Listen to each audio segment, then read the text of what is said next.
म्हणून आर्त भक्त भगवंताला फार प्रिय असतो श्रोते हो. आर्त अर्थार्थी आणि जिज्ञासू. आर्त भक्ती भगवंताला प्रिय असते. तुका म्हणे ऐसे आर्त ज्याचे मनी त्याची चक्रपाणी वाट पाहे. देव तिथं वाट पाहतोय आपल्या सगळ्यांची. 28 युगांपासून तिष्ठत असलेला भगवंत सगळ्या भक्ताची वाट पाहतो. कुणाची? जो आर्त भक्त आहे त्याची वाट पाहतोय. नामदेव महाराज म्हणतात की पांडुरंग परमात्म्याने मला गुज सांगितलंय ते मी तुम्हाला सांगतो. काय भगवंत गुज सांगतात? देव असं तसं सिक्रेट कुणाला नाही सांगत, ते नामदेव महाराजांना सांगतात आणि म्हणतात नामया तिही त्रिभुवनी नाही मज कोणी, सांगे चक्रपाणी नामयासी. आषाढी कार्तिकी विसरू नका मज, सांग तसे गुज पांडुरंग. आषाढी आणि कार्तिकीला बाकी नाही आलात, बाकी वाऱ्या नाही केल्या तरी चालतील, पण या 2 वाऱ्या चुकवू नका म्हणाले. आषाढी कार्तिकी विसरू नका मज, सांग तसे गुज पांडुरंग. देव धावत येतो, मिठी मारतो आपल्या भक्ताला आणि स्पुंदून स्पुंदून रडतो. कोण रडतं? अहो प्रापंचिक माणूस रडला नवल नाही, पण देव रडतो खऱ्या भक्तासाठी. आणि आपलं उलट आहे, आपण देवासाठी नाही रडत, आपण जगासाठी रडतो. लेकरू जेवलं नाही म्हणून आपण रडतो. अजून काही सासूबाईंचे 2 शब्द नाही खपले म्हणून आम्ही रडतो. सुनबाईचं बोलणं जरा लागलं म्हणून आम्ही रडतो. आम्ही प्रपंचामुळे रडतो, प्रपंचासाठी रडतो. पण देवासाठी रडणारी माणसं वेगळी होती. तुकोबराय देवासाठी, नामदेव महाराज देवासाठी रडले. आणि एक प्रसंग यावा तुकोबरायांनी कीर्तन करावं गोड. पूर्वीची कीर्तनं महाराजांनी कीर्तन करावं 5-5 तास कीर्तन तुकोबरायांचं. आता सारखं आहे 1.5-2 तास म्हटलं की लोक घड्याळ दाखवतात पुढनं आम्हाला, झालं आता उरका उरका. तसं नाही, पोट भरून कीर्तन, पोट भरून मन भरून कीर्तन. आहे का तयारी बसायची? तुम्ही म्हणाल तुमची बघू मग आमची नाही का. पोटभर कीर्तन काय असावं? रंगदेवता कीर्तनामध्ये येते आणि मग आपण आपले नाही राहत. अहो परिणती होय अंग हरिरूप. कीर्तन चांग, कीर्तन चांग. मग सगळ्यांची जबाबदारी आहे, कीर्तनकाराची सुद्धा आणि श्रोत्यांची सुद्धा. 1.5 तासाच्या कीर्तनात, 2 तासाच्या कीर्तनात देव हृदयात एक क्षणासाठी आला याची प्रचिती आली पाहिजे आपल्या सगळ्यांना. ही सगळ्यांची जबाबदारी आहे, तुमची माझी. पण आता परिस्थिती अशी आहे की कीर्तनामध्ये अध्यात्म, तत्वज्ञान, सिद्धांत, वेदांत या चर्चा आल्या की लोकांना वाटतं हे काही आपल्याजवळ, याच्याशी आपला काही संबंध नाही बाबा. मस्तपैकी विनोद भरपूर मिळाले ऐकायला की कीर्तन छान, असा अनेकांचा समज आहे. हे असं म्हणणं म्हणजे मला वाटतं सिरियस पेशंटनी डॉक्टरशी माझा काही संबंध नाही असं म्हणण्यासारखं आहे. एखादा बेडवर सिरियस पेशंट आहे लास्ट स्टेजला, तो म्हणतो डॉक्टरशी माझा काही संबंध नाही असं म्हणण्यासारखं आहे. त्यामुळे कीर्तनामध्ये काय आहे? माझी आत्मचर्चा उदंड गाती. कोण प्रिय आहे मला? ते मज प्राणा परवते, आवडते मज निरुते, जे भक्तचरित्राते प्रशंसिती. म्हणून कीर्तनकार देवाचा लाडका असतो बरं का. कीर्तनात आपण काय करतो? भक्तांचे चरित्र गातो, संतांचे चरित्र गातो. म्हणून भक्ताची चरित्र, माझ्या भक्तांची चरित्र, माझं गुणगायन करणारे लोक मला अत्यंत प्रिय आहेत. कीर्तनाच्या सुखे सुखी होय देव, पंढरीचा रावसंगी आहे. म्हणून कीर्तनात देव असतो, या श्रद्धेने बसूया बरं का. देव जर समोर उभा राहिला तर काय मागू आपण त्याच्याकडे? काय मागू? मी तर लोकसभेचं, विधानसभेचं तिकीट मागेन, माझं ठरलंय. तुमचं काय ठरलंय? यादी तयार असते प्रत्येकाची. आपल्याला जे जे नाही आहे ते आत्ता हवंय. देवा अमुक कर, देवा तमुक कर, यंदा पोरीचं जुळू दे, पोराला चांगली नोकरी लागू दे, शेजाऱ्याचं जमलंच तर वाटोळ होऊ दे. आमची मागणी, आम्ही प्रापंचिक माणसं आहे. प्रत्येकाचं काही ना काही मागायचं ठरलंय. आपण काय मागायचं देवाकडे? आता या अभंगामध्ये, हा जो अभंग आपण आज निरूपणाकरता घेतलाय, त्या अभंगामध्ये तुकोबराय आपल्याला देवाकडं काय मागायचं सुंदर वस्तुपाठ देतात. काय मागायचं? देव मागे लागले, तुकोबा मागा ना. महाराज म्हणले नको देवा नको, माझ्या वडिलांची मिराशिगा देवा, तुझी चरण सेवा पांडुरंगा. माझ्या आईबापांची मिरास आहे, माझ्या वाडवडिलांनी मला दिलेली ही संस्कारांची शिदोरी इस्टेट आहे की तुझ्याकडे काही मागायचं नाही. काही मागणे आम्हा अनुचित. आता आम्ही तुझ्याकडे काही मागूच शकत नाही. आमच्या वाडवडिलांनी घालून दिलेली ही रीत आहे, आम्ही नाही मागू शकत. भगवंत म्हणले तरी पण मागा, माझ्या इच्छेकरता मागा. तुकोबराय म्हणले नको देवा, सगळं दिलंयस. जुनं गीत आहे बघा, नारदीय कीर्तनामध्ये एवढं थोडं आम्हाला मोकळीक असते बरं का. तरी मी वारकरी कीर्तनातून बऱ्याचदा धाडस करते, नाही असं नाही. जे वांछिले ते तू दिले, सगळं तर दिलंस की. जे जे कल्पलं, जे जे इच्छा केली ते तू दिलं. उत्तम देह दिला, संसार दिला, प्रपंच दिला, घर दिलं, दार दिलं, शेती दिली, सगळं दिलं, सगळं दिलं. अजून काय हवं? जे वांछिले ते तू दिले. कल्पद्रुम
काय म्हणाले? देव अनादी आहे, देव आदी आहे, त्यांनी सगळं आपल्याला दिलंय. मग देव अनादी आणि आपण सगळे, देव अनादी आपण सगळे नादी.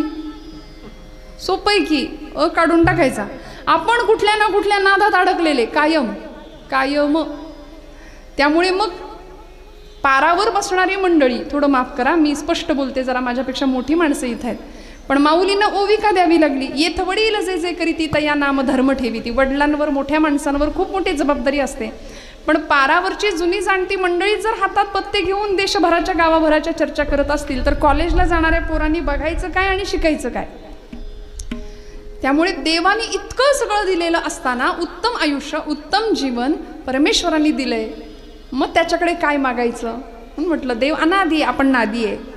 छंद एकच लागावा भगवंतांचा. मी गातो नाचतो आनंदे, वेडा झालो मी तव छंदे. तुकोबरायांना लागला होता, माऊलींना लागला होता. काय माऊलींचं ध्येय होतो? ज्ञानोबरायांचा हेतू परमार्थाचा विचारला ज्ञानोबरायांना. कशासाठी इथं आलेत? माऊली म्हणतात एकाच कारणाकरता मी इथं आलोय. अवघाची संसार सुखाचा करीन, आनंदे भरीन तिन्ही लोक. कशा करता आलो?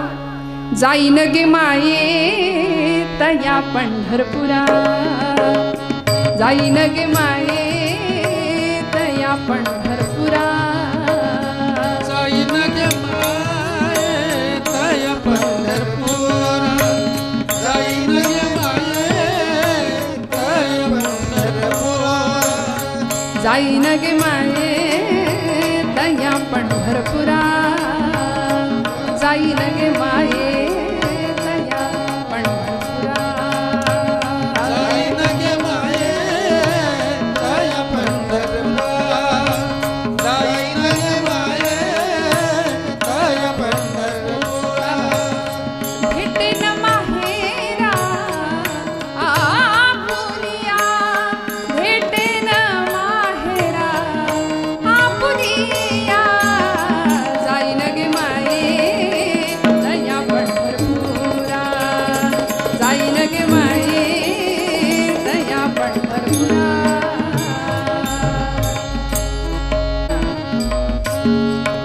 कशा करता आम्ही आलो? जाईन गे माये तया पंढरपुरा, भेटेन माहेरा आपुलिया. माझ्या येण्याचं इप्सित आहे, मला सगळा संसार सुखाचा करायचा आहे, हे ज्ञानोबरायांचं ध्येय होतं.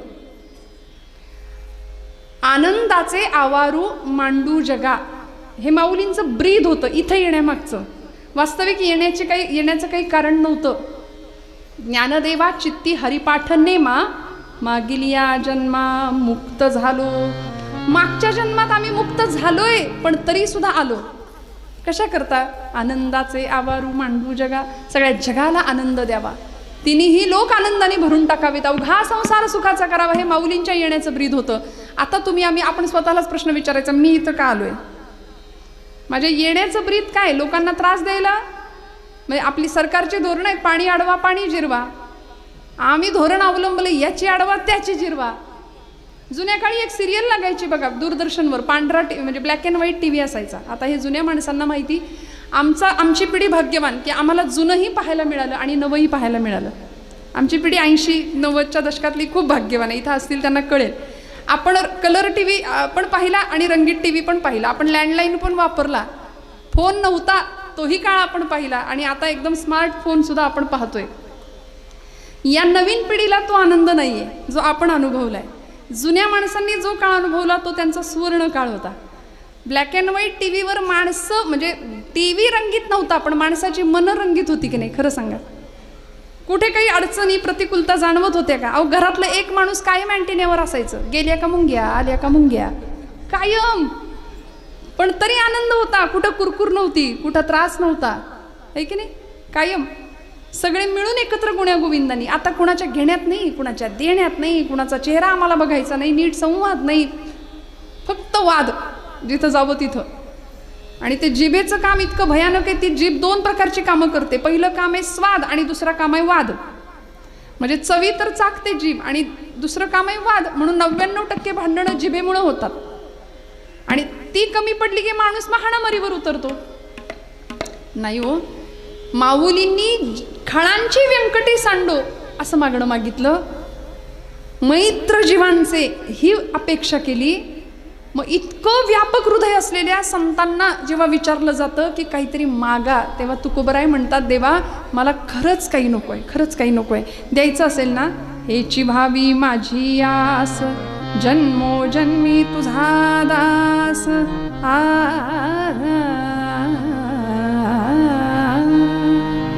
हेची भावी माझी आस, जन्मोजन्मी तुझा दास. तुला द्यायचं आहे ना, हेच दे. मग शब्द नुसता हे नाही वापरला. महाराज म्हणाले हेची. जिथं च येतो ना, चकार, तिथं निश्चय दर्शवला जातो. भाषेमध्ये चकार हा निश्चयाची भूमिका देतो. हेची व्हावी माझी आस, हेची दान देगा देवा. का? कारण मला तुझं दास्यत्व दे, मला पंढरपूरची वारी दे. पंढरीचा वार करी वारी चुकोने दिहारी. मला तुझं दास्यत्व दे, माझी हीच इच्छा आहे.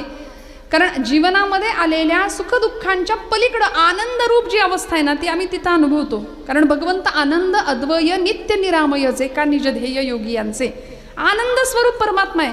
मग त्याला बघण्याकरता आम्हाला त्याच्या गावाला जावं लागेल. काय करेल मग तिथं गेल्यानंतर? जाऊ देवाची या गावा, जाऊ देवाची या गावा, जाऊ देवाची या गावा, जाऊ देवाची या गावा,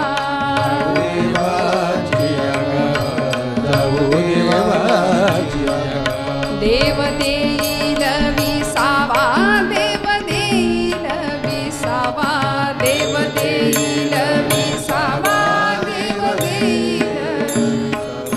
देवा सांगू सुख दुःख.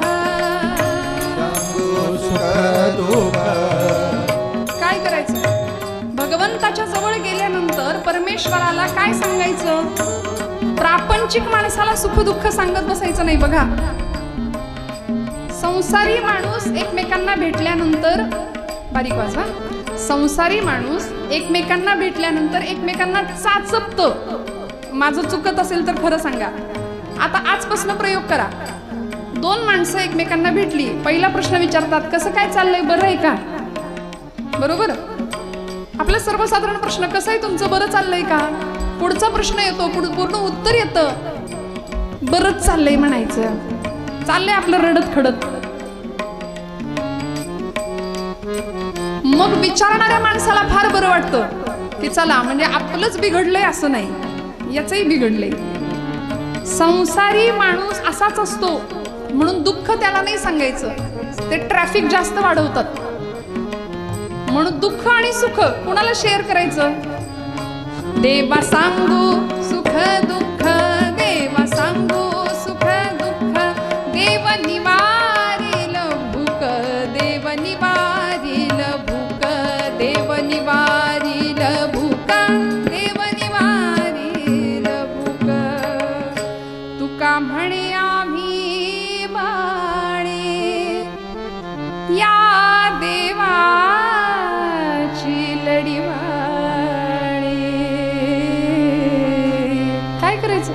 लढिवाळ होऊन जाता आलं पाहिजे, लेकरू होऊन जाता आलं पाहिजे.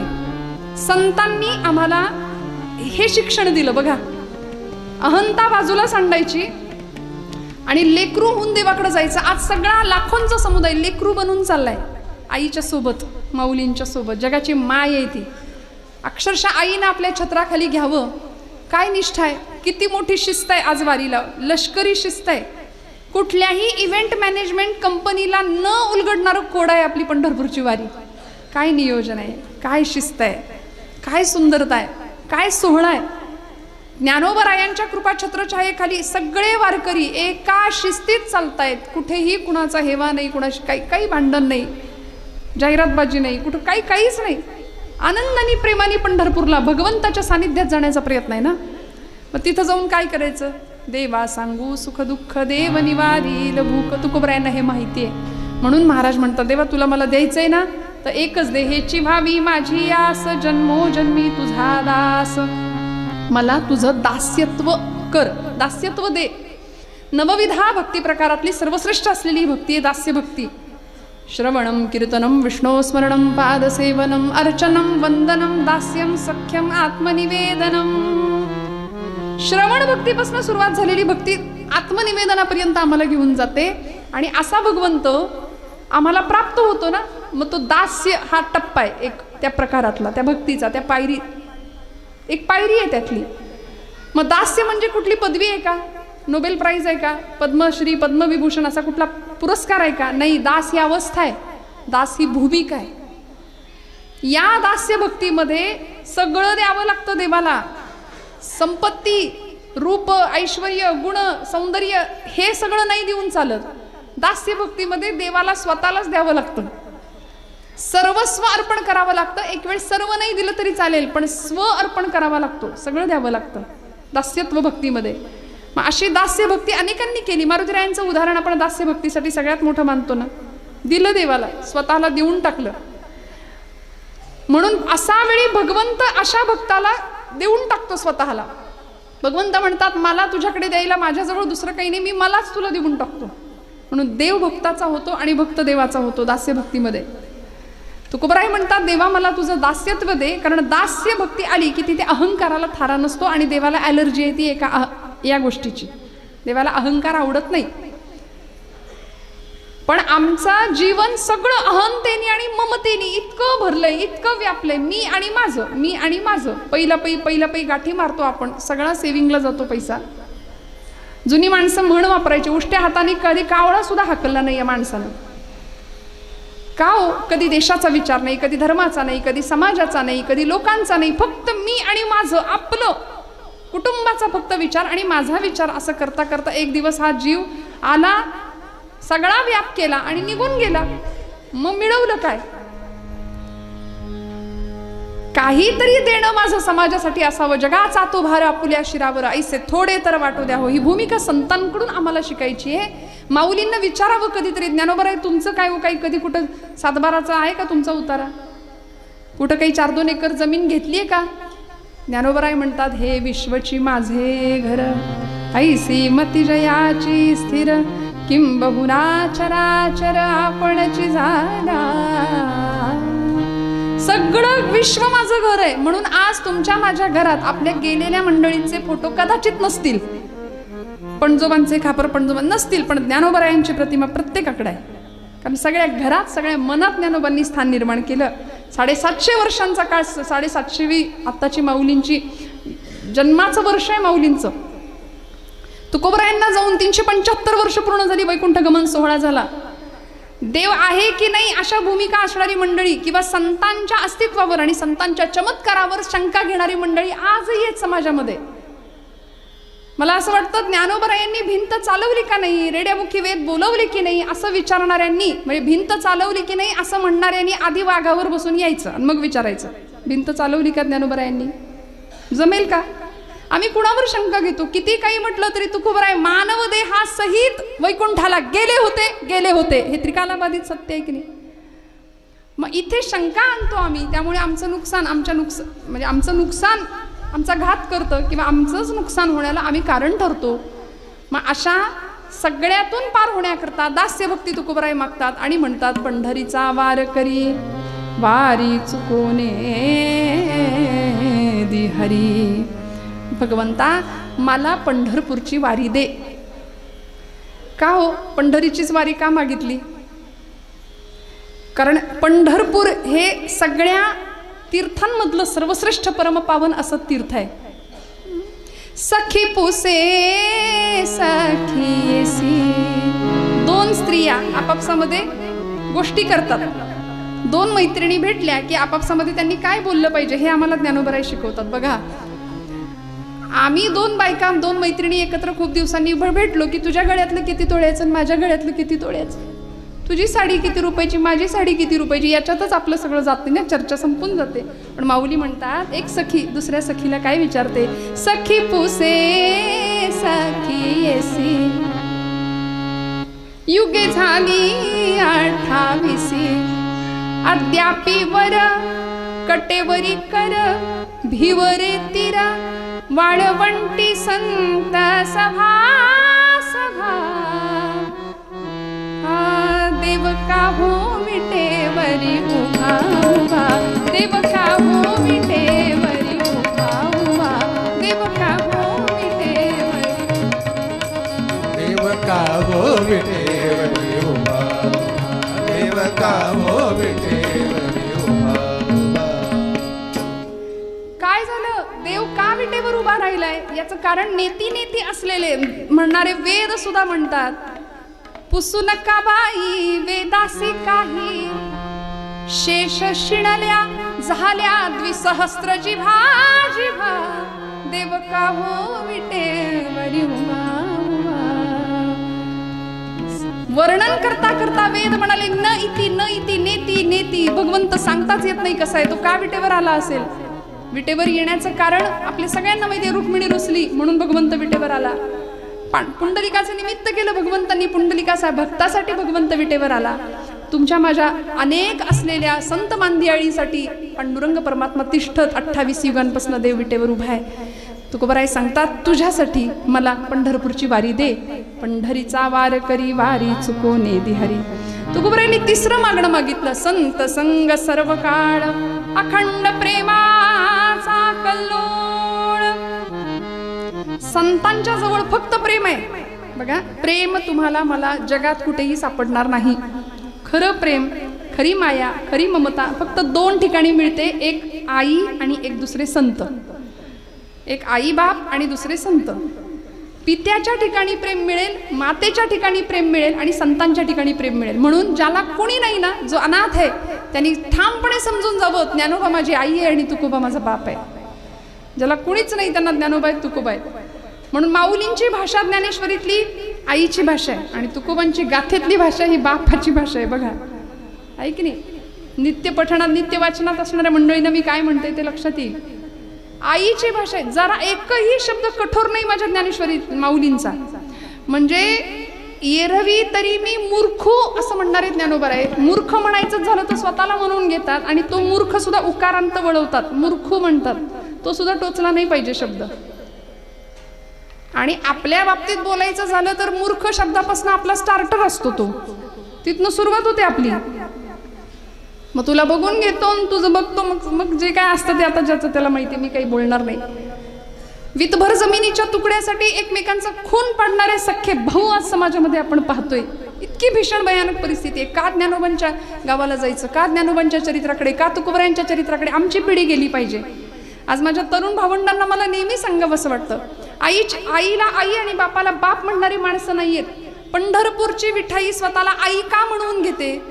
कारण आई किंवा माता, माऊली हा शब्द माय जगन्नाथ, बाप जगन्नाथ, अनाथांचा नाथ जनार्दन म्हणून तो स्वतःला आई आणि पिता या भूमिकेमध्ये बघतो आणि सगळ्या जगाचं त्या पद्धतीने रक्षण करतो. इथे माता आणि पित्याचं महत्व आम्हाला संत सांगतात. बघा, घरामधला एखादं बाप निघून गेल्यानंतर, आता लोमटे परिवाराचा हा कार्यक्रम आहे, एका पित्याचं निधन आहे ना, ते निघून गेले, इहलोकीची यात्रा संपवली. आमचे शिवाजी भाऊ लोमटे, नेताजी भाऊ लोमटे हे त्यांचे 2 पुत्र आहेत, 2 मुलं आहेत. त्यांच्या माध्यमातून खरं तर आपण सगळे आज इथं जमलोत. मला तुमच्या दर्शनाचा योग आज वाट्याला आलाय. पित्याचं जाणं हे घरातलं खूप मोठी पोकळी निर्माण होते. का डोक्यावरचं छत्र निघून गेल्याची भावना त्या पुत्राला किंवा त्या मुलीला होत असते ना. जगी ऐसा बाप व्हावा, त्याचा वंश मुक्तीस जावा. मग असं पितृतुल्य व्यक्तिमत्व जेव्हा जगातनं घरातनं निघून जातं त्यावेळी काय वेदना होत असतील.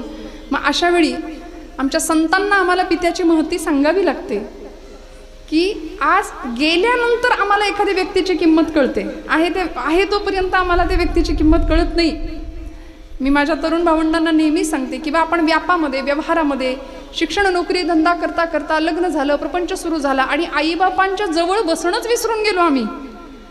कधीतरी ना चुकून, मला माफ करा, मी थोडं तुम्हाला उपदेशात्मक नाही पण विनंती करते की कधीतरी तुम्ही खूप मोठे झाले असाल, अगदी 50 वर्षाचे असाल, पण तुमची आई आहे आत्ता घरात, कधीतरी आईजवळ बसायचं, तिचा सुरकुतलेला हात हातात घ्यायचा आणि काही नको तिला फक्त विचारायचं, आई तू कशी आहेस, जेवलीस का ग, काही लागत नाही, काही नाही लागत.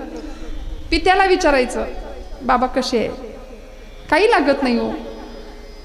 म्हणजे त्या आईने काही काळापूर्वी तुम्हाला मांडीवर घेऊन स्तनपान केलेलं असतं आणि ती आई फक्त त्या स्पर्शाला, म्हणजे किती दिवसात तो स्पर्श सुद्धा आपण अनुभवलेला नसतो. स्पर्श सुद्धा अनुभवलेला नसतो. विचार करा माझ्या बोलण्याचा. आपण कधीतरी तिला स्पर्श करूया, तिला मिठी मारूया, तिला जवळ घेऊया, तिचा हात हातात घेऊया आणि फक्त विचारूया आई कशी आहेस.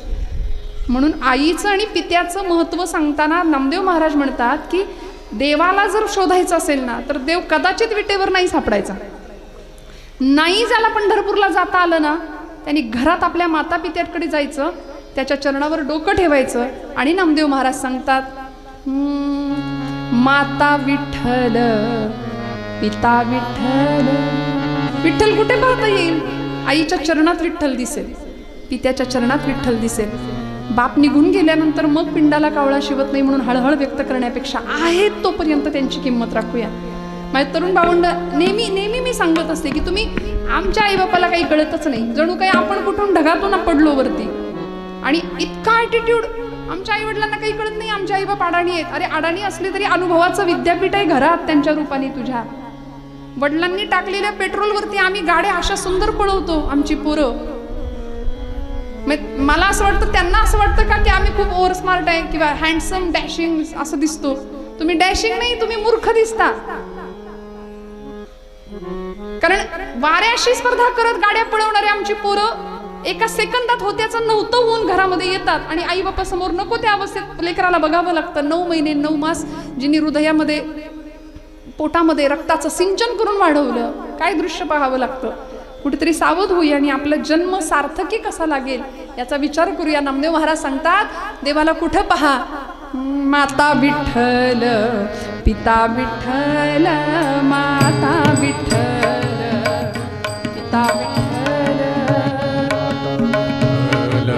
पिता विठ्ठल, माता विठ्ठल, पिता विठ्ठल, बंधू विठ्ठल, गोत्र विठ्ठल, बंधू विठ्ठल, गोत्र विठ्ठल, तीर्थ विठ्ठल, क्षेत्र विठ्ठल, तीर्थ विठ्ठल, क्षेत्र विठ्ठल, तीर्थ विठ्ठल, क्षेत्र विठ्ठल, तीर्थ विठ्ठल, क्षेत्र विठ्ठल.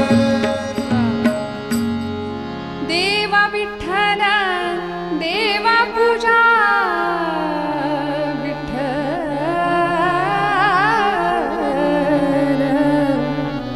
तीर्थ विठ्ठल, क्षेत्र विठ्ठल. सगळीकडे विठ्ठल पाहता आला पाहिजे.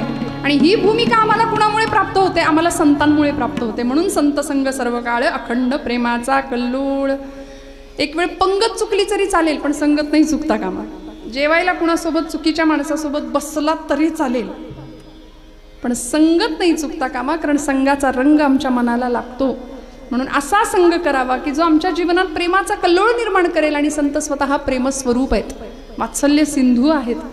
संतांची एक गावी प्रेमाचा सुकाळ नाही तळमळ दुःखलेश, तेथे मी राहीन होऊनी याचक घालतील भीकतेची मज. संतांच्या दारात कुत्रा होऊन बनून जगावं लागलं तरी चालेल, पण संतांचाच संग करावा ही तळमळ संतांची होती. म्हणून तुकोबराय म्हणतात, मला संत संग दे, संत संग सर्व काळ, अखंड प्रेमाचा कल्लोळ. आणि मग देवा चंद्रभागे स्नान तुका मागे हेची दान. चंद्रभागेचं स्नान पंढरपुरात मला घडू दे भगवंता. माझ्या जीवनाचं सार्थक याच गोष्टीमुळे होणार आहे, आणि म्हणून असं दान तू मला दे. अभंगाच्या मूळ पदामध्ये तुकोबराय सांगतात, पूर्वरंग संपला, हार आणला तरी चालेल. हेची भावी माझी आस, हेची भावी माझी आस, हेची भावी माझी आस, हेची भावी माझी आस, हेची भावी माझी आस, हेची भावी माझी आस,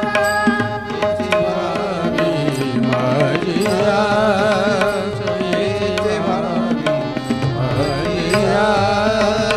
जन्मोजन्मी तुझा दास, जन्मोजन्मी तुझा दास, पंढरीचा वारकरी, पंढरीचा वारकरी. पंढरीचा वारकरी, पंढरी वारकरी.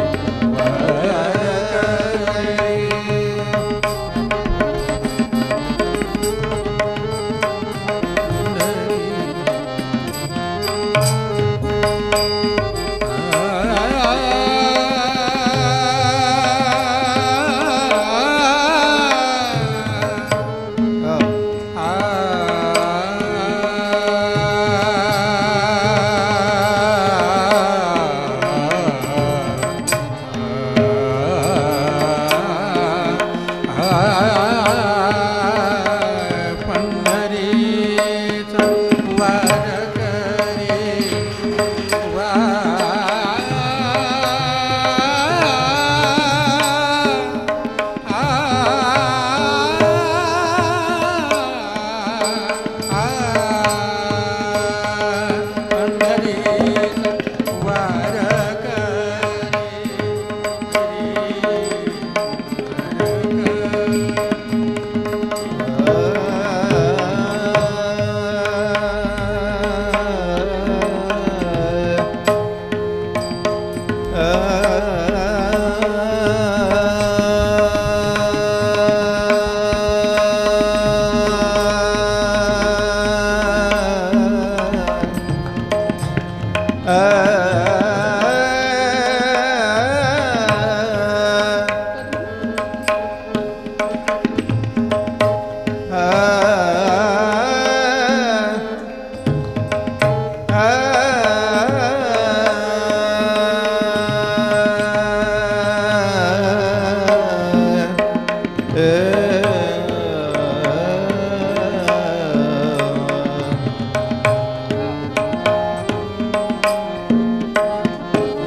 पंढरीनाथ भगवान की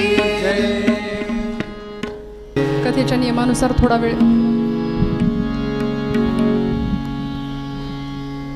हरिनामाचा गजर करूया.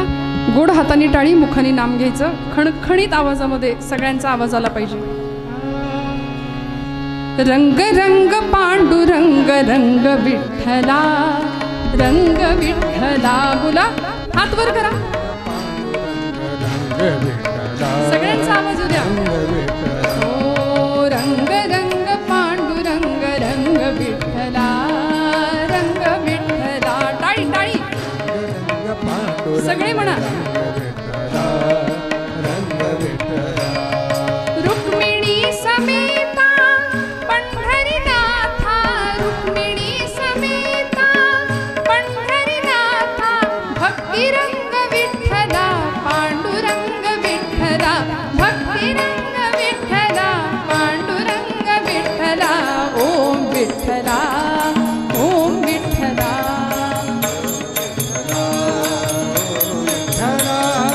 ओम विठ्ठला ओम विठ्ठला टाळी टाळी रंग रंग पांडुरंग रंग विठ्ठला रंग विठ्ठला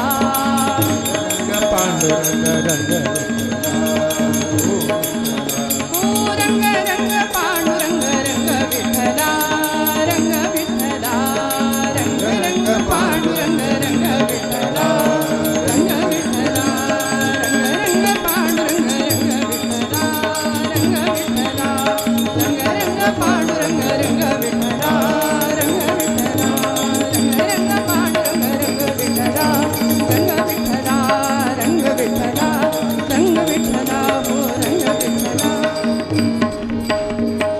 पंढरीनाथ भगवान की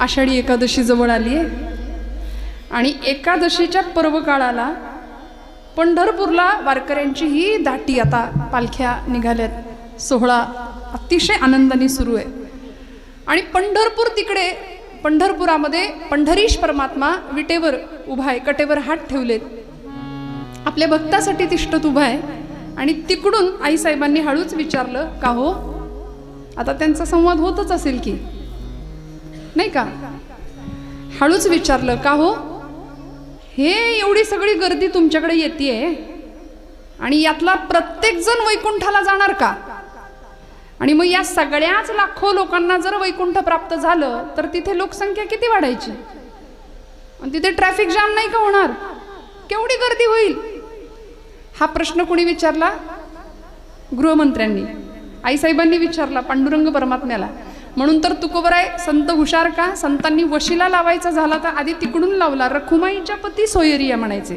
पांडुरंगा नाही म्हणले विठ्ठला नाही म्हणले रखुमाईच्या पती सोय आई जवळ केली की बाप आपोआप जवळ येतो मग पांडुरंग परमात्मा विचारतायत अगं तुला कोणी सांगितलं पंढरपूरला येणारा प्रत्येक जण माझ्यासाठीच येतो असं तुला कोणी सांगितलं कारण या गर्दीमध्ये हौशे गौशे आणि नवशे सगळे असतात हे मला काही ठाऊक नाही का सगळे येतात पण पंढरपूरला आला म्हणजेच तो मला प्राप्त होतो किंवा मी त्याला प्राप्त होतो असं तुला कोणी सांगितलं माझ्या पूर्वावतारामध्ये कृष्णावतारामध्ये मी अर्जुनाला भगवद्गीतेचं ज्ञान दिलं तेव्हा त्याच्यामध्ये असं सांगितलंय यत्करोषि यदश्नासि यज्जुहोसि ददासि यत् तपस्यसि कौन्तेय तत्कुरुष्व मदर्पणम अरे पंढरपूरला नाही जमलं तरी सुद्धा तू जे जे कर्म करशील यत्करोषि ते सगळं मला मदर्पणम मला अर्पण करण्याच्या भावनेने कर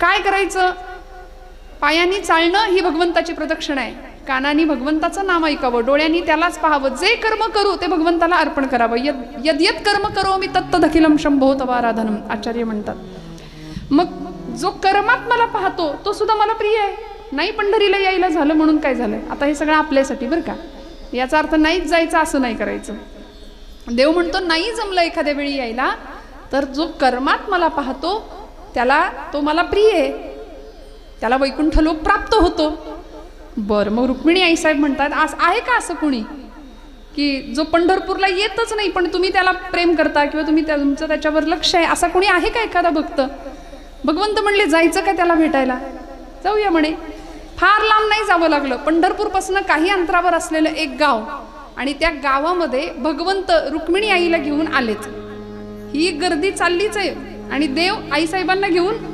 माघारी आलेत पंढरपूरपासून जवळ असलेले एक गाव. कुठं आले हो? आणि कानावर शब्द पडले, कांदा मुळा भाजी, कांदा मुळा भाजी, कांदा मुळा भाजी, कांदा मुळा भाजी, कांदा मुळा भाजी, कांदा मुळा भाजी.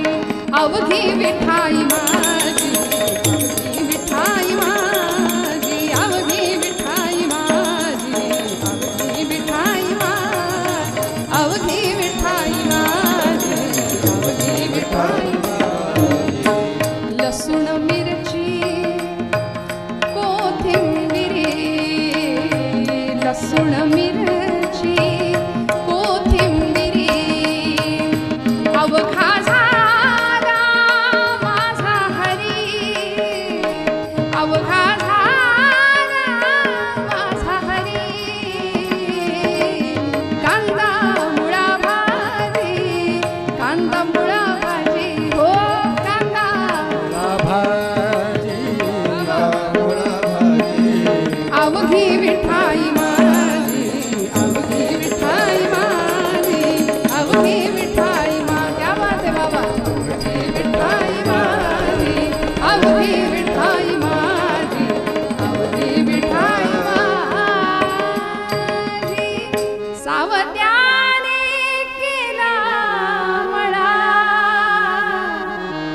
विठ्ठला पायी रोविला गळा. कुठं आले? अरण भेंडी, अरणगाव बांधावर उभे राहिले आणि समोर पाहिलं. आईसाहेब विचारतायत, सांगा ना कुठे आहे तुमचा भक्त, कुठं घेऊन आलाय मला? पांडुरंग म्हणतायत, अगं तो बघ की, डोक्याला मुंडासे फेटाय, अंगरखाय, गळ्यात तुळशीची माळ आहे, कपाळाला गोपीचंदन टिळा आहे, मुखावर शांत चिरंतन शांती आहे. बैलजोडी झुंपली होती आणि शेतात काम चाललं होतं. विहीर होती, स्वच्छ पाण्याने तुडुंब भरलेली विहीर, मोठ जुंपली होती विहिरीला. पूर्वीचा काळ, आता MIDC नाही का, त्यामुळे आता मोडबीट सगळं गेलं, पण पूर्वीचा तो आनंद ते पाहिलं देवानी. आणि देवानी सांगितलं, हे बघ तो माझा भक्त आहे, जातीनं माळी आहे, पण खरं सांगू का, प्रत्येक कर्मात तो मला पाहतो, प्रत्येक रोपटं ईश्वर समजून, विठ्ठल समजून जगवतो.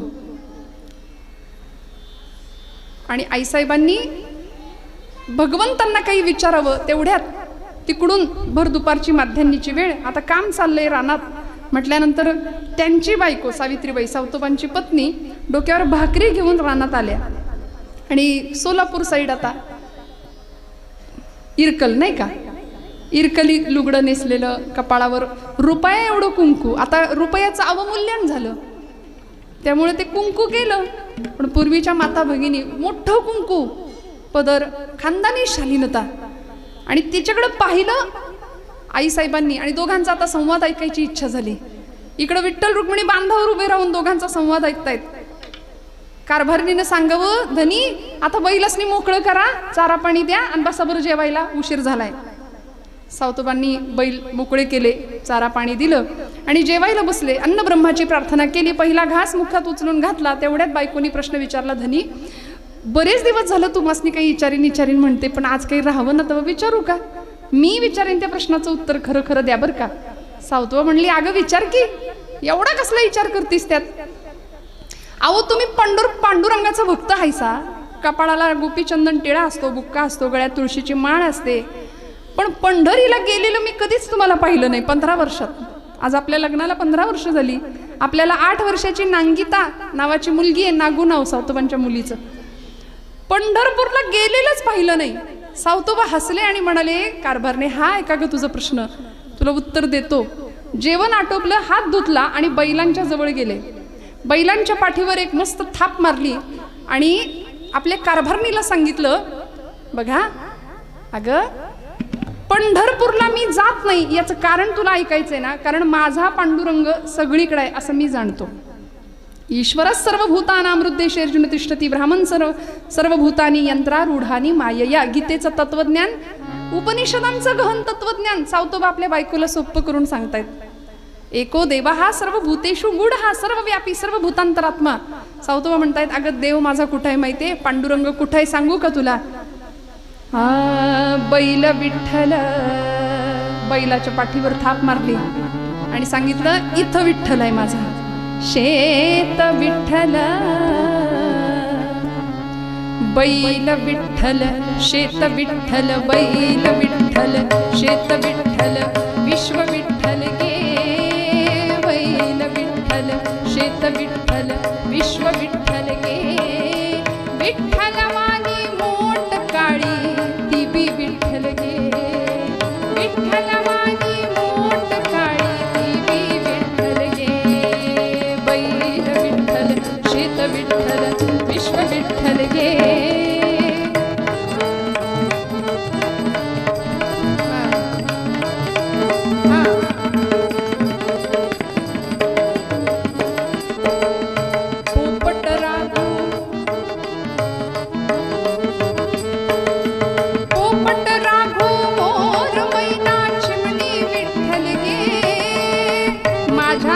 शेतातला कण कण विठ्ठल मी समजतो. काळी मोठ विठ्ठलच सुद्धा काळाच आहे की नाही, ती मोठ काळी विठ्ठल स्वरूप. पोपट राघू मोर मैना चिमणी विठ्ठल गे. चिमणी वाणी नागू माझी चिमणी वाणी नागू माझी ती विठ्ठल गे. बैल विठ्ठल शेत विठ्ठल विश्व विठ्ठल गे. विठ्ठल वाणी मोठ काळी देवी विठ्ठल गे. विठ्ठल वाणी मोठ काळी देवी विठ्ठल गे.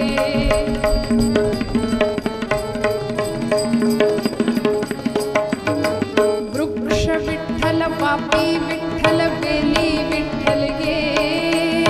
वेली वाणी सखये माझी तू बी विठ्ठल गे. वेली वाणी सखये माझी तू बी विठ्ठल गे. बैल विठ्ठल शेत विठ्ठल विश्व विठ्ठल गे. विठ्ठल वाणी मोठ काळी. क्या बात है बाबा.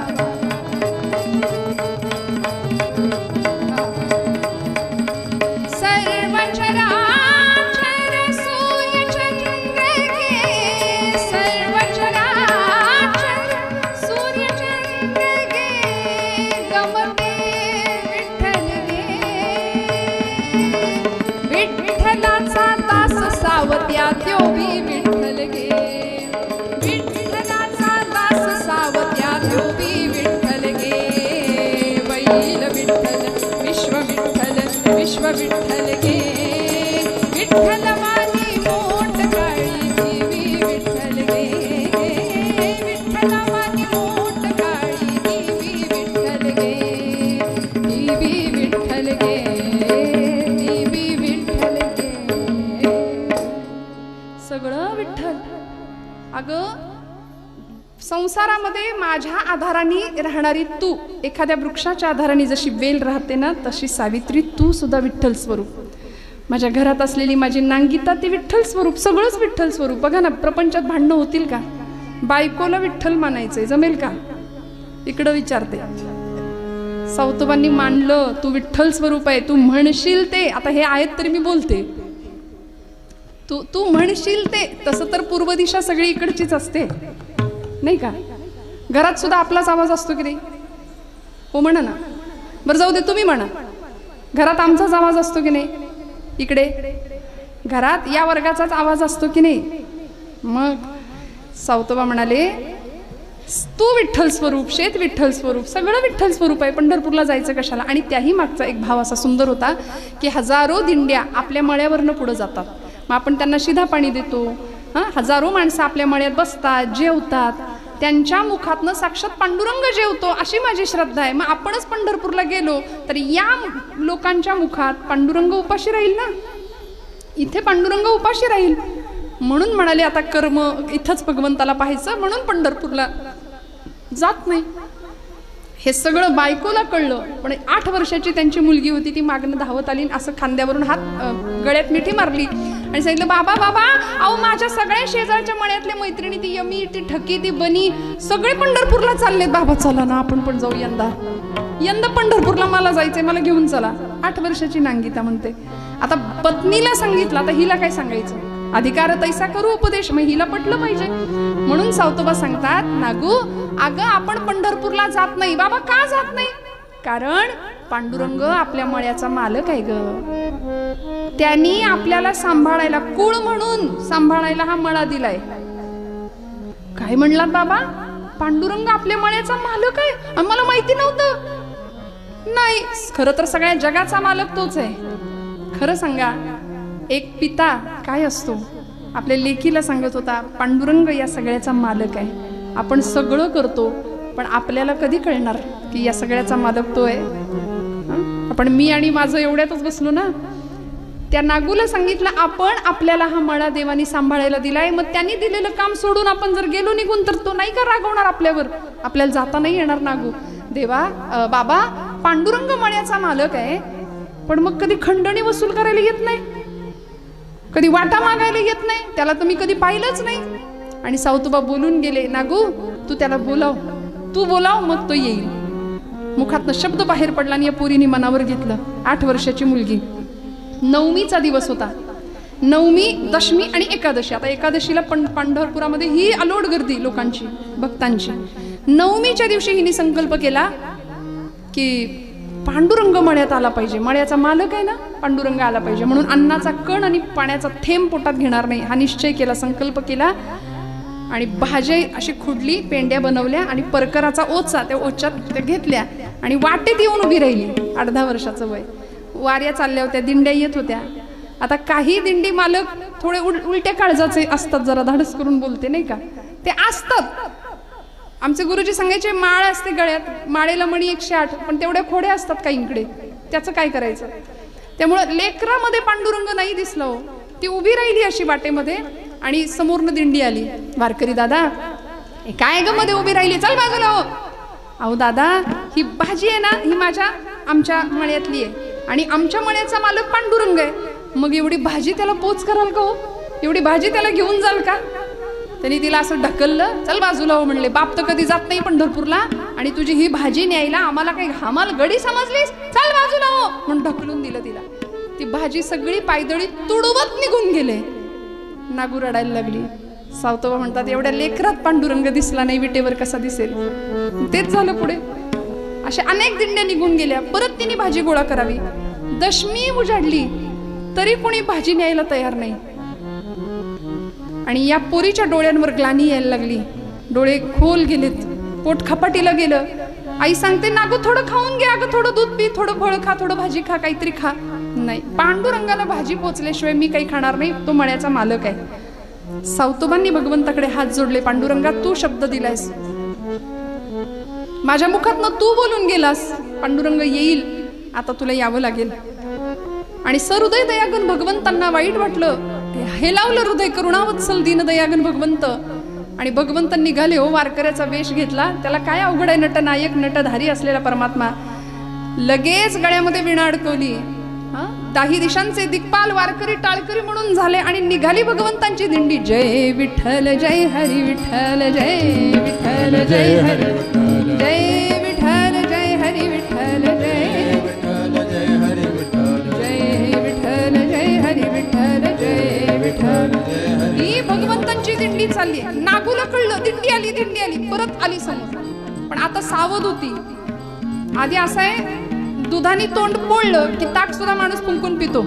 त्यामुळे समोर आली आणि सावधपणे विचारलं, दादा पंढरपूरला निघालायसा? पांडुरंग म्हणले, हो बाळा, पंढरपूरला चाललोय. साक्षात पांडुरंग परमात्मा. अहो काय बाळा, तुझं काय काम आहे? काही नाही, आमचा हा मळा आहे ना, त्या मळ्याचा मालक आहे तो पांडुरंग. एवढी भाजी त्याला न्याल का? ही भाजी त्याला पोच कराल का? पांडुरंग म्हणले, हो नेतो की. तिला असं वाटलं, एवढा छान वारकरी दादा, आधीचा अनुभव पाठीशी होता. ती म्हणाली, वारकरी दादा तुम्ही किती दयाळू आहे हो. पांडुरंग हसले, म्हणाले, अगं भाजी तर दिलीस, पण भाजी बरोबर काहीतरी निरोप असेल तुझा.